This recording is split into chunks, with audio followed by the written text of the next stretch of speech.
In this lecture, I plan to look at the Macedonian courts that emerged by 275 BC after the political division of Alexander's empire. And this lecture acts as a transition to the upcoming lectures that will deal with the wider implications of Alexander's career and the various elements of the so-called Hellenistic world that promoted unity. And these are issues such as were there policies of Hellenization, the role of Greek cities, of cults, and especially economic developments, which tended to act as forces of unity in this Hellenistic world, as well as the limitations of Hellenism, the limits of Hellenization. That is, how much of the ancient Near East, the former Persian Empire, which was a very diverse empire when Alexander founded it in 334 BC, how much did those elements persist, and can we really speak of a Hellenistic world in a meaningful sense? And so what this lecture is the start of that question I posed earlier, that if the decision was that at the Battle of Ipsus in 301 BC, the empire would be partitioned, and then it would take about another 25 years to straighten out which kingdoms were going to survive, did that political division dictate the Hellenistic world, or was it really rather superficial? That is, there were a lot of other forces besides just political unity that promoted a Hellenistic world and can be attributed to at least the impact of Alexander, if not the policy of Alexander. So what we wish to do is to study that question.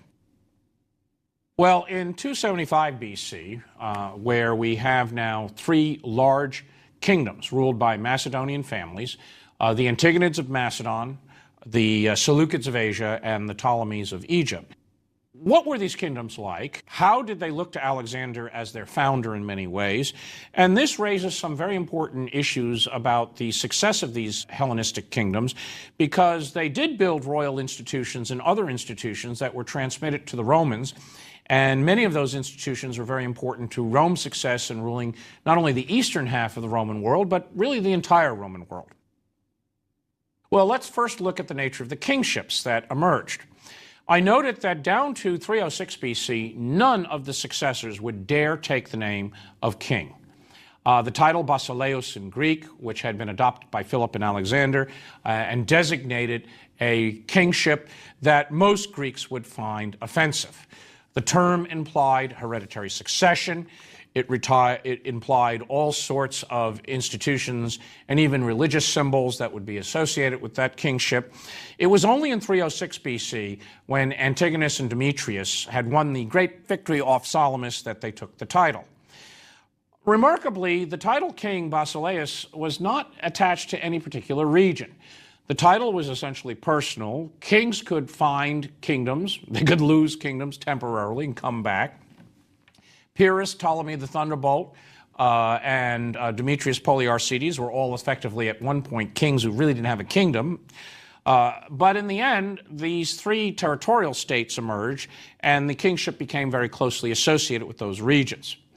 There are also several lesser dynasties that emerged. We'll talk about them toward the end of the lecture, and they essentially took their cue from the great three Macedonian dynasties I just mentioned. By 305 BC, all of the successors of Alexander took the title king. And that resulted in certain important changes that would influence the development of these kingdoms. Henceforth, these rulers could administer their realms without any kind of restrictions. This is seen in various ways, notably in the coinage. Up until the assumption of those titles, none of the kings dared put his portrait or his name on the coins. Through most of the wars of the successors, the money bore the name of either Alexandru, Alexander, which could refer to Alexander the Great, or Alexander IV, that is the posthumous son. Some bear the name Philippou, which is Philip III, Philip Aridaeus. Obviously, that disappeared after 316 BC. Whenever the successors diverged from using the traditional iconography of Alexander's coins, again, it was to promote Alexander. The best portraits we have of Alexander come from coins issued by the successors. Ptolemy paved the way. As I said, he styled himself as the senior ruler in this concert of Hellenistic kingdoms. Sometime around 316, 315 BC, he carried out a currency reform and issued new silver coins, the so-called tetradrachma, a 4-drachma piece, a very handsome, attractive coin, which was the principal coin paid to mercenaries and administrators, and also acted as the principal trade coin in the Hellenistic world. It carried on the obverse a portrait of Alexander the Great, definitely Alexander, and he is wearing the elephant skin, denoting his victories in India. On the reverse is a fighting Athena, Athena Pallias, Athena who would be the protector of Achilles in the Iliad. The coins carry the name of Ptolemy, Ptolemeu, but that's it. Clearly, the types were recognized as relevant to Alexander. Lysimachus did the same about 15 years later. He introduced a new coinage, and again, his gold and silver coins carried the portrait of Alexander. In this case, they feature him with the horns of Zeus Ammon, the oracle of Siwa, is obviously the connection. Sometimes the portrait of Alexander also carries the diadem. That is the mark of royal authority in Persia. It is the pearl necklace that was worn as a headband. And on the reverse is Athena, an Athena seated. We usually call her Athena Nikephoros. She's holding a little victory. Lysimachus's name appears, but that's it. So that initially, the successors, to a very large degree, promoted the cult of Alexander, promoted those images of divinity, and when they felt secure enough, and this was years after the Battle of Ipsus, they began to introduce coinage that actually bore their own portrait. The Ptolemaic kings have a succession of portrait coins that look really depressingly ugly. The Ptolemies are not a particularly good-looking group, and they tend to intermarry with each other, and we've got some really weird portraits, certainly by the time we get to Ptolemy 4 and 5. The Seleucid kings then put their own portrait on the coins. Seleucus I initially struck coins in the name of Alexander and Alexander's types. It's only later in his reign, at the very end of his reign, that his portrait appears with elephants on the reverse, referring to his victories in India. And then it is his son, Antiochus I, who proceeds to strike the royal portrait coins. This issuing of money in the name of Alexander for some time after Alexander's death, and only the gradual evolution of royal portrait coins is indicative of how all the Diadochoi saw Alexander and how tentative they thought their positions were at first. It was really unclear until the 280s exactly who was going to survive as king. This type of iconography is also reflected in the visual arts. There has been some wonderful studies done on the way Hellenistic kings, to a great degree, style themselves after the portrait of Alexander. Alexander, of course, is noted for his equestrian statues and depictions. The most famous is the mosaic from Pompeii, from a Roman house. It's apparently based on an original painting. Alexander, astride Bucephalus, is riding across the river Pinaris at the Battle of Issus, and the tradition of depicting the ruler on a horse is really something that is Alexander. The clean-shaven look, which is characteristic of Alexander, is used by many of the Hellenistic kings, and this is really quite a departure in Greek art. Greeks were always heavily bearded. The inability to grow a beard was seen as a lack of manliness. But Alexander was clean-shaven. He cut the image of the eternal youth. Many of the Hellenistic rulers followed suit. The Romans had no problem with this. The Romans are clean-shaven. They fight close up in battle, and they're the original military crew cut and clean-shaven. They don't want you to be able to pull on anything. A beard gets in the way when you're fighting with swords. And so they like that Alexander image. And so there is really a change in the very depiction of men in the Hellenistic world and the way these monarchs came to imitate Alexander's hairstyle, the clean-shaven look. They also had the upward gaze, a certain tilt in the head. All of this was a direct imitation, and this persisted all the way down to the Roman conquest. One of the most assiduous imitators of Alexander the Great was King Mithridates VI, Eupator, who ruled from 121 to 63 BC. He proved to be the last of the great kings, as the Romans would say, the greatest king since Alexander, is what Cicero says, and after all, he fought the Romans, so he's got to be great. That's why it magnifies Roman success. And he cultivated the lion skin headdress, which was associated with Alexander, the clean-shaven look, all of the equestrian, all of those images that had become the stock and trade of Alexander were still being used by these successor kingdoms late in the Hellenistic age. And that really bore out how much the Macedonian kings saw themselves as heirs to Alexander. That had certain also practical effects in their policies. All of the Diadokoi, that is the successors, the generation and the second generation after Alexander, had to establish great cities in the manner of Alexander. The obvious model was Alexandria, which had been ordered to be laid out probably at the end of 332 BC, the beginning of 331 BC, and the construction of Alexandria in Egypt, the great capital in Egypt, took 2 generations. It was not completed until the reign of Ptolemy II, and that is the son of Ptolemy I, Ptolemy, son of Lagos, the former general of Alexander. And Ptolemy II ruled from 283 to 246 BC, and at that point, Alexandria was now a great Greek city. Cassander founded his own capital, as I mentioned. The most successful is still the modern city of Saloniki in northern Greece. Ephesus is essentially known to us in its Hellenistic and Roman guise. It goes back to Lysimachus's refoundation. Antioch, the Seleucid capital in what was ancient Syria. There was a great capital built called Seleucia after Seleucus on the Tigris, Seleucia ad Tigrum. That was the Seleucid answer to Babylon. And then there were a number of lesser capitals. As the Seleucid Empire broke up, there were various cities that were established as capitals by these lesser dynasties. The most famous would be Pergamon in Asia Minor. What was important about these cities is they were established as Greek cities with Macedonian courts. And in many ways, they were versions of Pella. They were an expanded version of the old Macedonian capital. They were laid out with state-of-the-art architecture. They sustained huge courts of a Macedonian royal family, largely served by Greeks. There were Macedonians at court, but much of the administrative personnel, ceremonial personnel, certainly the intellectual personnel of the Macedonian kingdoms were Greeks. And increasingly, these Hellenistic courts, these Macedonian courts, were really Greek cultural centers.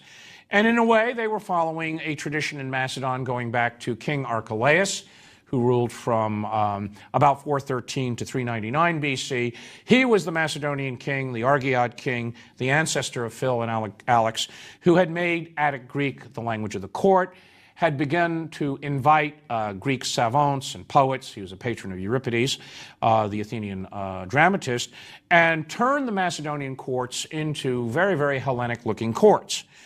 There were, however, differences between the letters and intellectual life pursued at a Macedonian court as opposed to what went on in, say, cities such as Athens, which is a subject we'll look at later. So one of the points of the Diadokoi was to establish courts that resembled the types of courts Alexander had in mind, with all of the architecture, palaces, temples that it implied.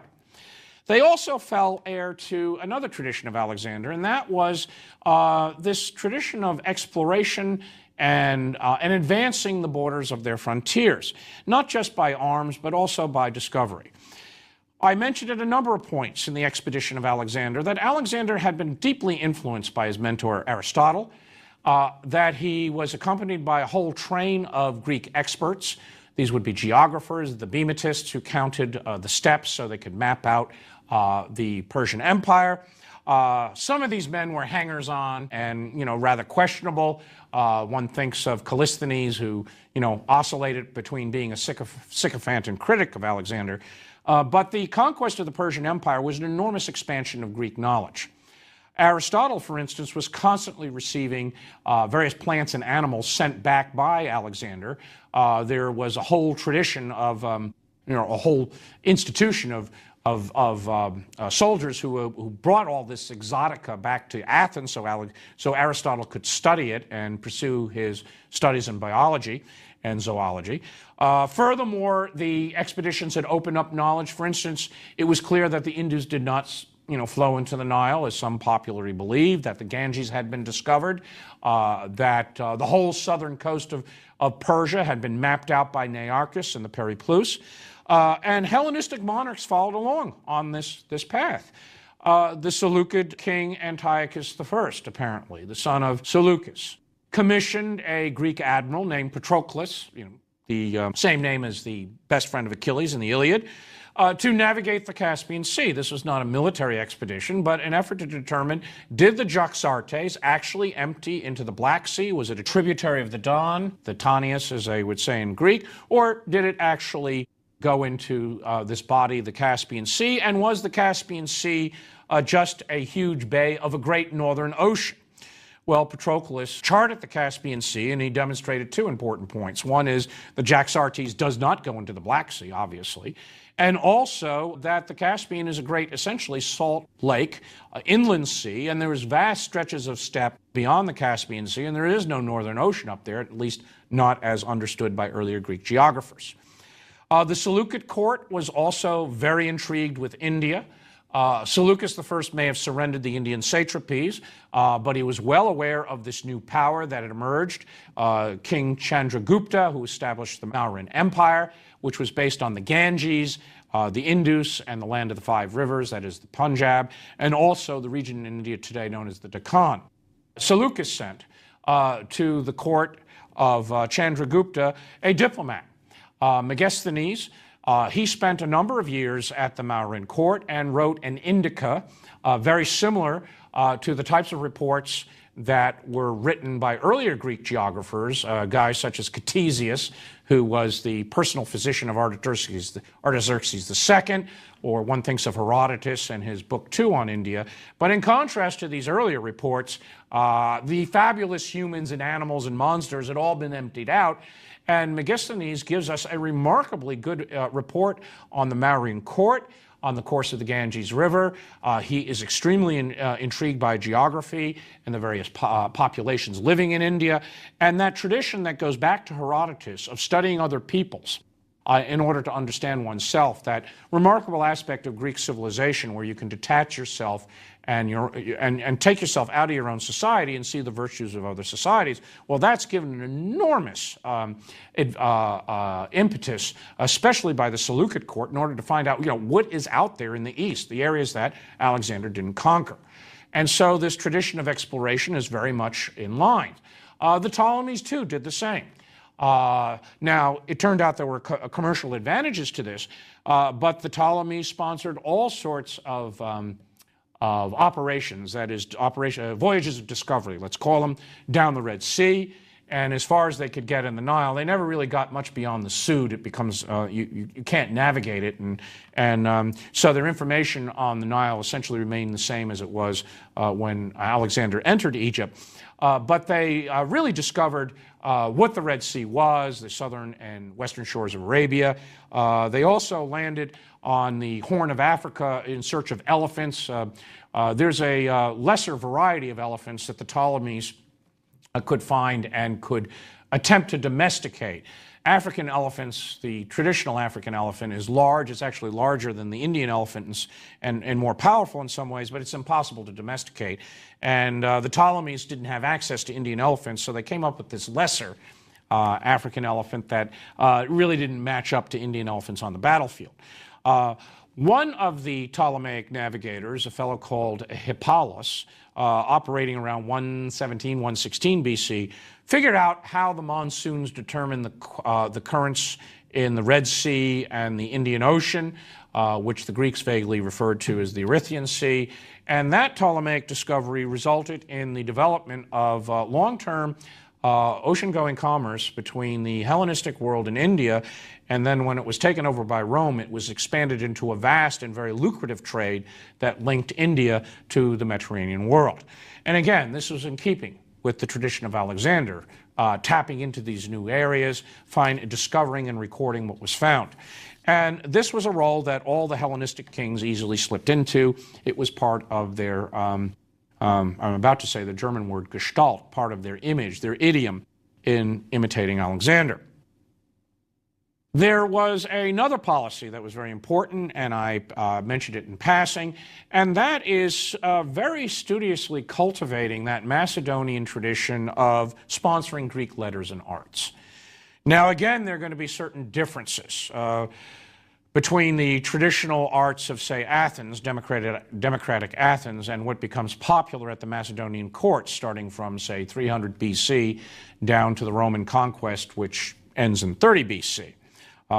For instance, the type of comedies Aristophanes would write for the Athenian assembly, which would be criticizing public figures, and that just isn't going to work in a Macedonian court. On the other hand, and oratory too was of a limited value. Oratory increasingly becomes panegyric. That becomes essentially praise of the ruler. Oratory, forensic oratory, to persuade an assembly to vote, well, you don't need that at Alexandria, Antioch, and Thessalonica, and other types of capitals. Nonetheless, the vast amounts of money that had been put at the disposal of the Macedonian kings, which had previously been in the hands of the Persians and their satraps, now was available for sponsoring Greek arts. And this was done on a grand scale. Once again, it's no surprise that the Ptolemies took the lead. We believe it was Ptolemy II, rather than his father, there is a dispute on this, who established what is often called the Library of Alexandria, and that's something of a misnomer. It is really known in antiquity as the Museum, that is the place of the Muses, and that's a nice image because it conjures up Alexander's own retreat to Mysa with Aristotle, which was in the Valley of the Muses. The Muses are the 9 goddesses who preside over the literary arts. And some have argued that a better translation would be, say, the Royal Academy of Arts and Letters, something along those lines. It was established as a great center to act as a way of patronizing poets, philosophers, historians, scholars of every dimension. The importance of this museum and the educational system that came out of Alexandria is difficult to exaggerate.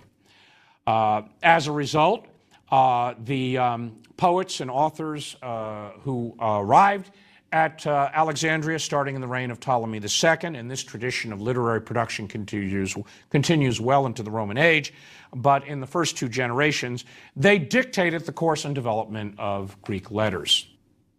For one, the leading first scholar, a poet named Callimachus, he pioneered the new sophisticated themes in poetry, in lyric poetry, which was well known for its learned themes, that is, allusions to Greek mythology, to geography.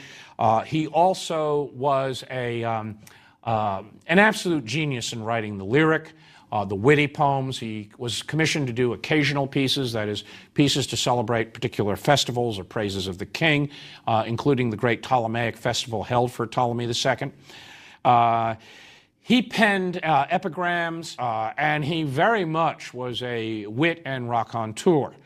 And this type of poetry, which put stress on complicated literary allusions, delightful innovations in poetic meters, this tradition, it's often called an Asiatic tradition of poetry, this is what was eventually transmitted to the Romans.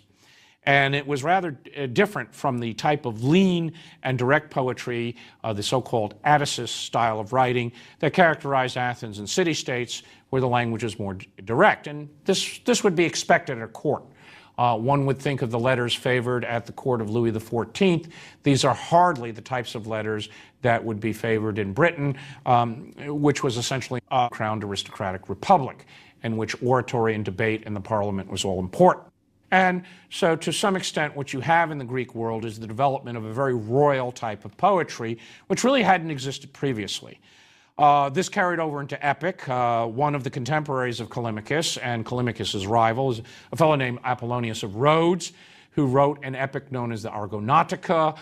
This is the epic of Jason and the Argonauts, and it is a learned poem, and it is remarkable how Jason can turn, how Apollonius can turn the wild story of Jason and Medea, which was known even before the Iliad was composed, or at least the Odyssey was composed. There's an allusion to it in the Odyssey, that he could turn this great story of the wild Princess Medea and all of the neat stories associated with Jason into a remarkably boring literary epic. But, Apollonius achieves it.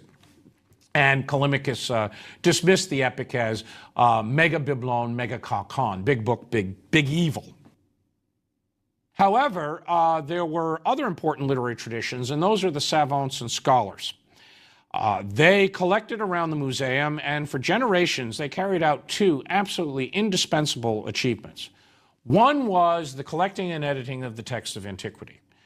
Largely, the manuscript tradition as we have it goes back to the scholars of Alexandria, the editions of the Iliad and the Odyssey. They also picked those texts that were absolutely necessary for every educated gentleman or lady to know.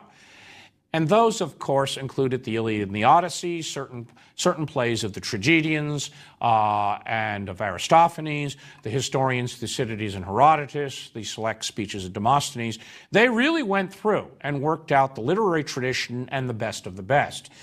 Greek literature has literary highs that are really extraordinary, and we can at least rest content with the fact that while much of it does not survive, as a result of these Hellenistic scholars in Alexandria, all sponsored by the Ptolemaic kings, that a good deal of the best got to us. In fact, a disproportionate amount did. Once in a while, it really is very delightful for me to get a dreary administrative document in Greek for students to read, just to remind students studying ancient Greek that not all Greek was great poetry and great prose, and that they could write, rather mundane and even badly punctuated and grammatically incorrect Greek, just as English or any language can be deployed. But that tradition of education was passed to the Byzantines, and then the Byzantines passed it to the Italians in the Renaissance, and it became the basis for Western European education thereafter. There was similar literary production that went on at Antioch, but the second great royal source of patronage was the city of Pergamon. Pergamon was one of the two successor states that came out of the Seleucid Empire. One of the problems of the Seleucid Empire, which was the Asian portions of Alexander the Great, is this monarchy had a tendency to fragment this kingdom.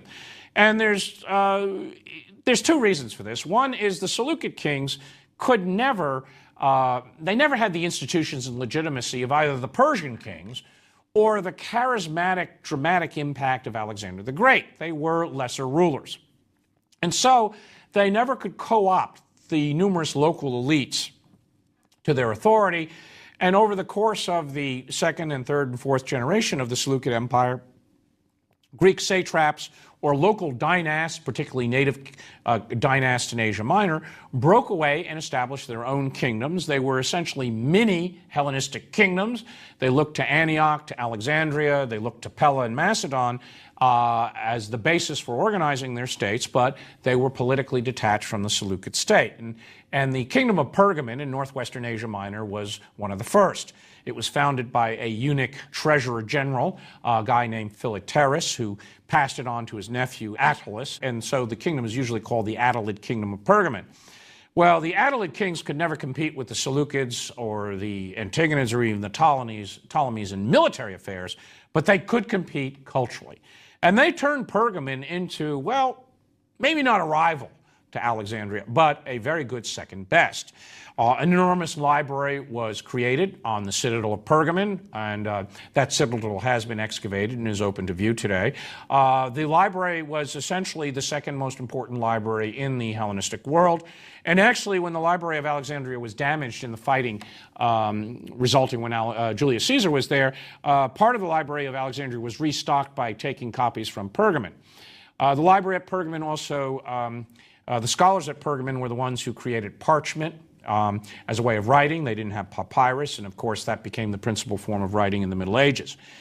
The Pergamon kings also were the most Philhellene of the Hellenistic monarchs. The Ptolemaic kings, the kings of Pontus, one of the kingdoms in Asia Minor, they all vied to play that role of Philhellene. That is, to beautify the shrines of Delphi and Olympia, the great Pan-Hellenic centers. This was well in keeping with Alexander's policy, with Philip's policy, but they also lavished enormous patronage on Athens. Athens, by 262 BC, had essentially decided to become a university town, and as a result, these Macedonian kings or Anatolian dynasts who ruled as Philhellene Macedonian-style kings. It gets rather complicated. They're from Asia Minor ethnically. They try to rule like Macedonian kings, and they speak Greek. They lavished enormous patronage on Athens. Athens becomes, in effect, the showcase by which Macedonian kings could show themselves as proper Philhellene kings. And those who have visited Athens will see the reconstructed stolas of Attalus and of Eumenes, and these are two of the Attalid monarchs who in the 2nd century BC were essentially competing with the Ptolemies by lavishing their patronage on great Hellenic centers. So that in terms of the Hellenistic monarchies that followed Alexander, they owed very much to Alexander's example. They ruled as Macedonian courts based on their Macedonian nobility. They were backed up by mercenary professional armies, Macedonians and Greeks. We'll be discussing that more in administrative arrangements. They looked very much to the Aegean world for their cultural and intellectual life. And they went out of their way to patronize Greek letters and arts. They also pursued the traditions of discovery and exploration that go back to Alexander. And above all, they styled themselves as Alexander's heirs in their portraits, whether it be on their currency or in public places, and promoted the cult of Alexander as well. And therefore, all of them ultimately owed their thrones, their legitimacy, and their success to the fact that they were the successors of Alexander the Great.